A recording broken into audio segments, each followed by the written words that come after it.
ശ്രീമതി രാജി, ഇന്ന് പാർലമെന്റിൽ കേന്ദ്ര ആരോഗ്യമന്ത്രി ജെ.പി. നദ്ദ ഇൻസെന്റീവ് വർദ്ധിപ്പിക്കുന്ന കാര്യം പരിഗണനയിലാണ്, വർദ്ധിപ്പിക്കും എന്ന് തന്നെ പറഞ്ഞിട്ടുണ്ട്.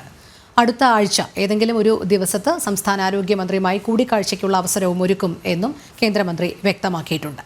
ഇത്രയും കാലം വലിച്ചു നീട്ടിയ ഈ സമരം, സർക്കാരിൻ്റെ അനാവശ്യ പിടിവാശി മൂലം വലിച്ചു നീട്ടിയ സമരം, ഇനിയും ഇത് തുടരുമോ എന്നുള്ളത് തന്നെയാണ് നോക്കിക്കാണേണ്ടത്. കാരണം നിങ്ങളുടെ ആവശ്യം എന്ന് പറയുന്നത് കേന്ദ്രമോ കേന്ദ്രത്തിൻ്റെ ഇൻസെൻറ്റീവോ ആയിരുന്നില്ല എന്നുള്ളതാണ് യാഥാർത്ഥ്യം. ഓണറേറിയം വർദ്ധിപ്പിക്കുക എന്നുള്ളതാണ്. പക്ഷേ അത് ഒരു ചർച്ചയ്ക്ക് പോലും അതിന് തയ്യാറാകാത്ത സംസ്ഥാന സർക്കാർ കേന്ദ്ര സർക്കാരിനെ പഴി പറയുകയും കൂടിക്കാഴ്ചയ്ക്കായി അനുമതി തേടിയിട്ടുണ്ട് എന്നൊക്കെ പറയുകയും ചെയ്യുന്ന ഈ സാഹചര്യത്തിൽ ഇൻസെൻറ്റീവ് വർദ്ധിപ്പിച്ചാലും സംസ്ഥാന സർക്കാർ ഓണറേറിയം വർദ്ധിപ്പിക്കും എന്ന് കരുതുന്നുണ്ടോ?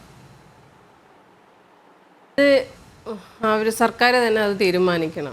നമുക്ക് ഒരു പ്രതീക്ഷയുമില്ല. നമ്മൾ ഇത്രയും ദിവസം 40 ദിവസം പിന്നിടുന്ന ഈ അവസ്ഥയിലും ഓണററി വർദ്ധിപ്പിക്കാനുള്ള ഒരു നിബന്ധനകളും ഒരു ചർച്ചകളും ഇതുവരെ സർക്കാർ നമ്മുടെ മുന്നേ വച്ചിട്ടില്ല. ഇനി എന്താണ് അവർ ചെയ്യാൻ പോകുന്നതും എന്ന് ഞങ്ങൾക്കറിയില്ല. ഇൻസെൻറ്റീവ് ഇപ്പം 2000 എന്നുള്ളത് 3000 രൂപ ആക്കിയിട്ടുണ്ട്. നമ്മൾ കേന്ദ്രത്തിലും ഞങ്ങൾ സമരം ചെയ്ത ഒരു വ്യക്തിയാണ് ഞാൻ. 2019 നമ്മുടെ ഈ യൂണിയൻ തന്നെ ഇൻസെൻറ്റീവ് വർദ്ധിപ്പിക്കണമെന്നും പറഞ്ഞിട്ട് കേന്ദ്രത്തിൽ ഞങ്ങൾ പോയി സമരം ചെയ്തിട്ടുണ്ട്. അല്ലാതെ നമ്മുടെ സംസ്ഥാനത്ത് മാത്രമല്ല ഈ സമരമായിട്ട് മുന്നോട്ട് പോയിട്ടുള്ളത്. നമ്മുടെ ആവശ്യങ്ങൾ എവിടെയാണോ നേടാൻ പറ്റുന്നത് അവിടെയെല്ലാം ഞങ്ങൾ സമരവുമായി മുന്നോട്ട് പോകുന്നുണ്ട്. നമുക്ക് ഈ മുടങ്ങിക്കിടക്കുന്ന വേതനങ്ങളെല്ലാം കിട്ടുന്നത് 3-4 മാസം കൂടുമ്പോൾ ഞങ്ങൾ സമരം ചെയ്താണ് വാങ്ങുന്നത്.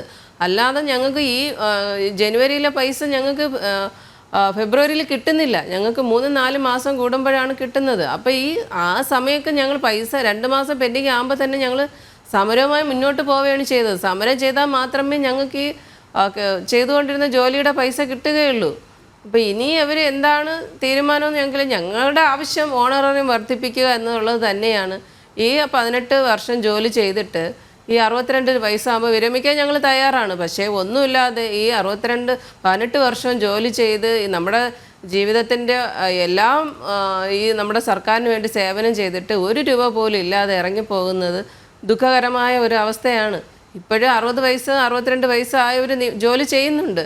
പക്ഷെ അവർ പിരിച്ചുവിടാത്ത എന്താണ്?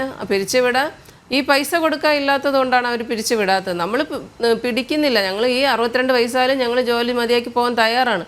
പക്ഷെ ഞങ്ങളുടെ ആ ആവശ്യം അംഗീകരിക്കണം.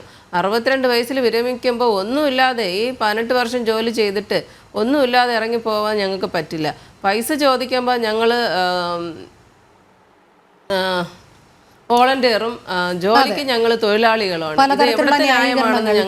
പലതരത്തിലുള്ള ന്യായീകരണങ്ങൾ തന്നെയാണ് നടത്തുന്നത്. ഒന്ന് ചോദിച്ചോട്ടെ, എന്തായാലും ഈ സമരം അതുമായി തുടർന്ന് മുന്നോട്ട് പോകാൻ, അതായത് ആവശ്യങ്ങൾ അംഗീകരിക്കും വരെ സമരം തുടർന്നു പോകാൻ തന്നെയാണോ തീരുമാനം? കാരണം പലപ്പോഴും ആശാവർക്കർമാർ മാധ്യമങ്ങളോട് പറയുന്നുണ്ട് മരണം വരെ സമരം, അവകാശം നേടിയെടുക്കുന്നത് വരെ സമരം, കാരണം ഇത് അതിജീവനത്തിനായുള്ള പോരാട്ടമാണ് എന്നുള്ളത്.